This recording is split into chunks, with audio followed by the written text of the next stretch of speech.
મારું નામ જાડેજા શિવભાદેસરજી, ગામ રામવાવ. બાપુ, જે મીઠાનો કારોબાર ચાલે છે જે અત્યારે બેફામ, એ કોનો છે અને કઈ જગ્યાએ છે?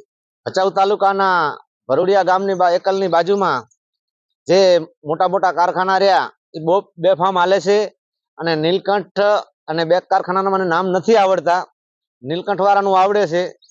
ધોમ 2 નંબરમાં ચાલે છે અને કમસે કમ એકલથી કરી અને બાંભણકા સુધી એ પારો નાખેલ છે.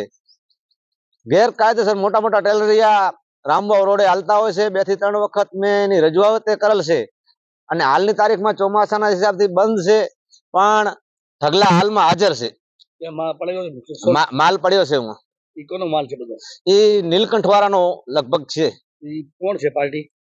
હવે નીલકંઠ વાળા કાં તો શામજીભાઈ છે અને કાં બાબુ ભીમા છે. 2 માંથી એક છે. કોણ છે એ પાકી હજી મને બરાબર ખ્યાલ નથી. કેટલો ટાઈમ થી ચાલે છે? એ લગભગ આ 12 મહિનાથી તો હું જોઉં છું રહ્યો.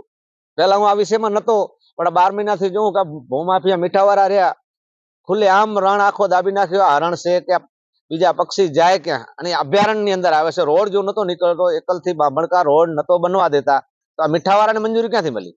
શું લાગે તમને કે તંત્ર આ લોકો સાથે ભળેલું છે? તંત્ર હોય શકે આ લોકો આલે ભરેલા. એવું મેં રણ વિશે આંદોલન પણ કરી ચુક્યો છું.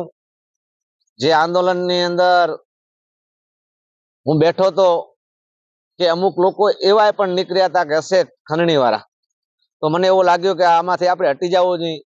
તો મેં એ સમયે જે ગઢવી સાહેબ ડીઓપો ધાંગધ્રા એમને લેખિત આપી દીધું હતું કે તમે કેટલા દીમાં ખાલી કરશો. તો એ લોકોએ મને લેખિત આપ્યો, પણ હજી સુધી એ ખાલી કરી ગયા નથી. એ સાહેબની બદલી થઈ ગઈ અને મેં લેખિત આપી દીધું કે રણમાં તમે ખાલી કરો.